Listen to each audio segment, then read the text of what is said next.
Good morning, everyone. It is Sunday, May 5th, Cinco de Mayo. The 4th is no longer with us, or something like that. Anyway, so yes, we had game two last night, and I gotta say, this is a bit of a surprise for me. I really honestly thought that this was going to be a tied up series at the end of two games. And somehow, some way, hello, Bonehead. Somehow, some way, Binghamton has found a second gear, and they've been able to get things done and in very timely segments. Because for a large bulk of this game, Carolina controlled the play. I really felt like throughout the entirety of the second period, and even a couple minutes into the third, this was Carolina's game, really lopsided. But anyway, so yeah, Binghamton pulls out a 4-3 win. So now they are up 2-0 in the best of five series, meaning that they could potentially claim the cup on Friday, which is game three. Carolina, in the meantime, has three chances to get this back. I was reminded by Mark Robinson. I knew this, but he reminded me that the last two series have been won on reverse sweeps. So, Carolina, hang your hat on that. It's not over until it's over. All right, so shots for the game overall 41-36, but that really, shots on goal really don't tell the story of what happened. Goalies once again started off with Connor McAnanama and Mario Cavallari in that, just shy of a sellout crowd. A sellout crowd at the Fairgrounds Arena is 3,200. The announced crowd is 3,150. So, there was 50 holdouts or something. I don't know, but looked pretty full to me. All right, the game starts off, and Carolina, right off the bat, generates a couple of good chances, and Binghamton turns it around, and kind of a fluky tipped goal, but Gavin Yates, off a deflection, gets it just past Cavallari's glove, and at 1:23, it's 1-0 Binghamton. Now, Carolina's thinking, we're not going to have a repeat of yesterday's first period. Binghamton dominated the first period in Friday night's game. So Carolina determined that's not happening. They keep the pressure on McAnanama, and at the blue line, Carolina creates a turnover, comes in 4-on-1, and it's Yuri Pastuka getting a wrister past McAnanama. The Czech line played fantastic last night. That was definitely the top line. And it was a real good move by Coach Harrison to reunite the Czech line. In game one, Pastuka had been bumped back to defense. So for last night, he brought Gordon Whalen into the lineup on defense and put Pastuka up at forward. So you had the Czech line again reunited. And again, those guys have played together for 6 years. So they don't have to even say anything. They just know where each other is. But anyway, so at that point, it's 1-1, and Carolina continues to get grade A chances. Shots in the first period, 18-12, and most of those shots by Carolina were very good, high-danger chances. However, at 8:51, again, it's a weird deflection, and Tyson Kirkby scores deflection off the back of Mario, and so now it is 2-1.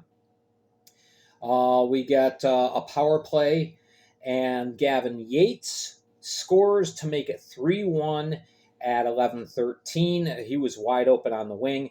And that was the end of the night for Mario. I don't think Mario could have done anything about the second Yates goal, but nonetheless, Harrison elects to make a change, and in comes Cody Karpinski, who, if you remember, has won a championship before with the Watertown Wolves. So, Karpinski is well accustomed to high pressure situations.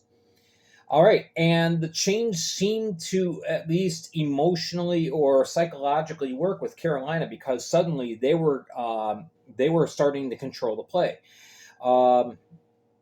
They really amped up their offensive zone rotation. They dominated time-wise with puck possession.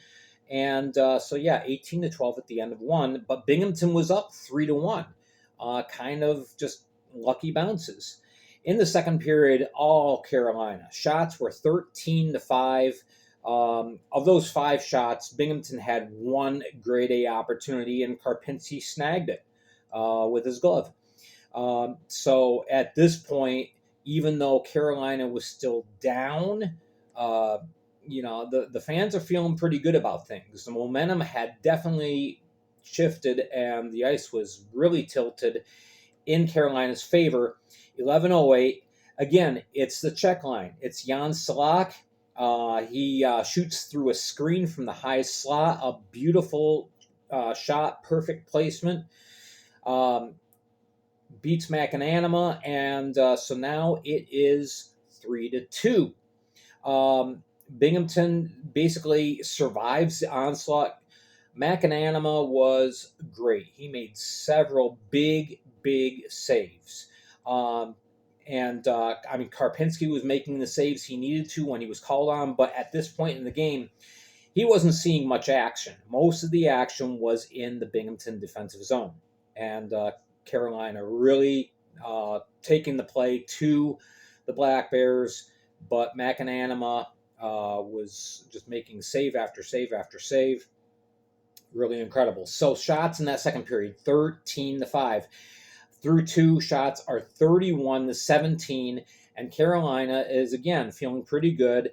They look back on recent history. We've come back against Port Huron. We've come back against Columbus. Columbus, the top team in the league.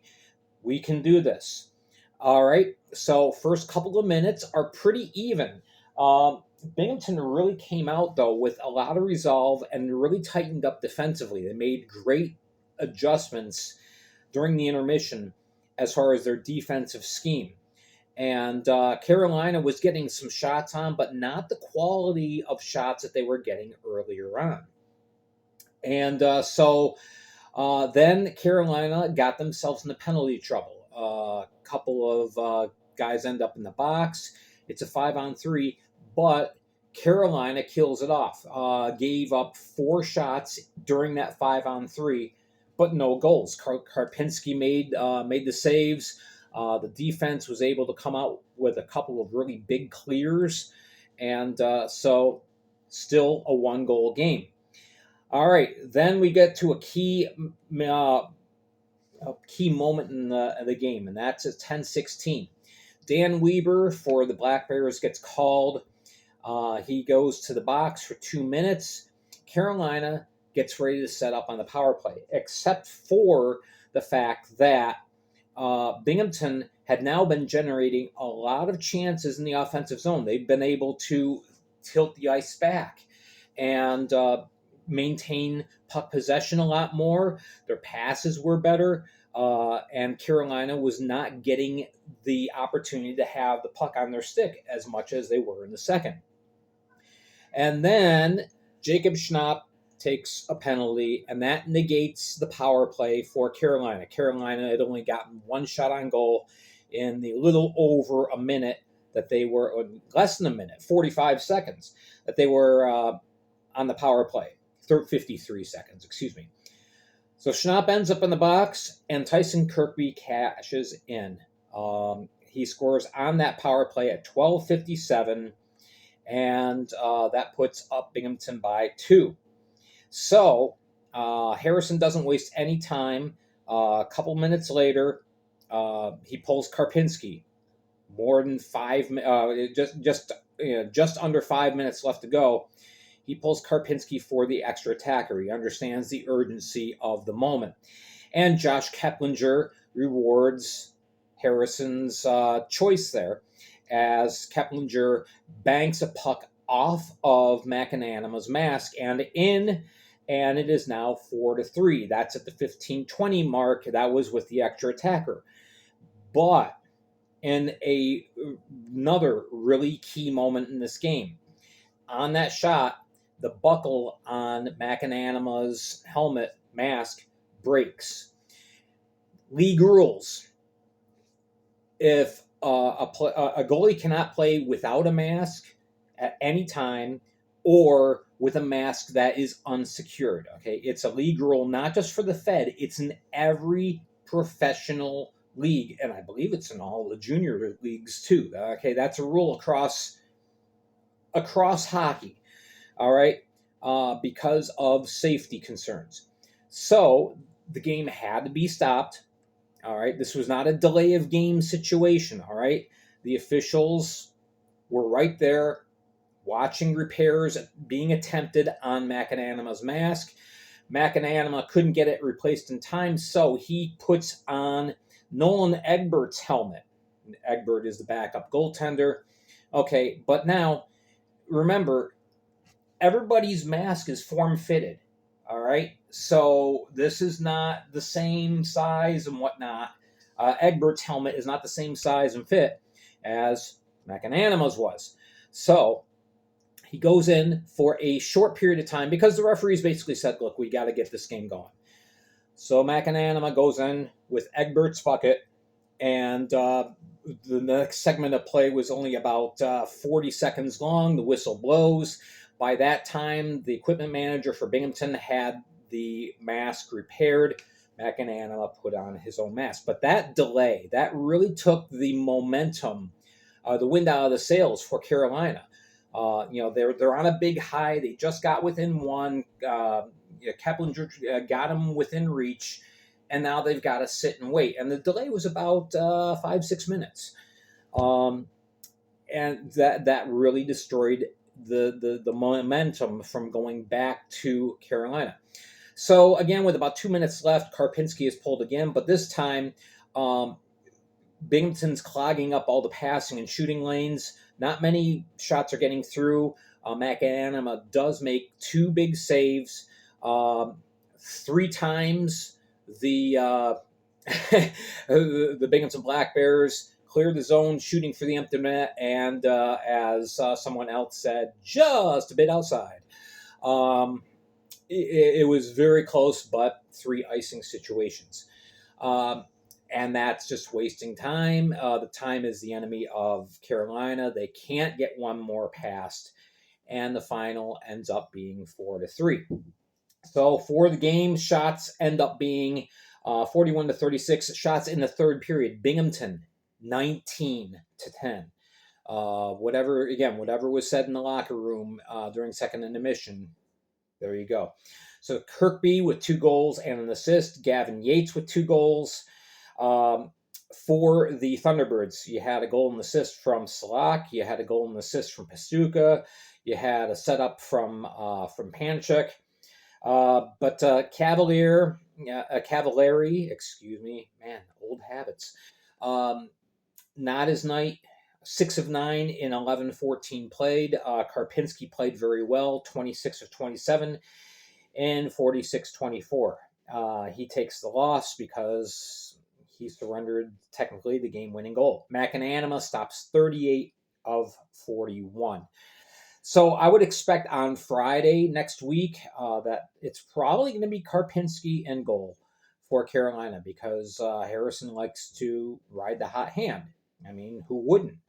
So Karpinski did play very well.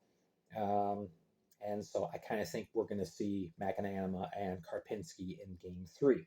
But there you go. We have a break for a few days. We get back at it Friday night at 7 o'clock. And that will be in Binghamton, Carolina, trying to get themselves out of a 2-0 hole. All right, so there's the game. I hope you enjoyed this summary. I will be on Facebook Live Tuesday morning talking about some news from around the league. So join me for that. And then the next time we'll talk to you is on Facebook Live Friday for Friday night previews. Have a great day, everyone. We will catch you next time.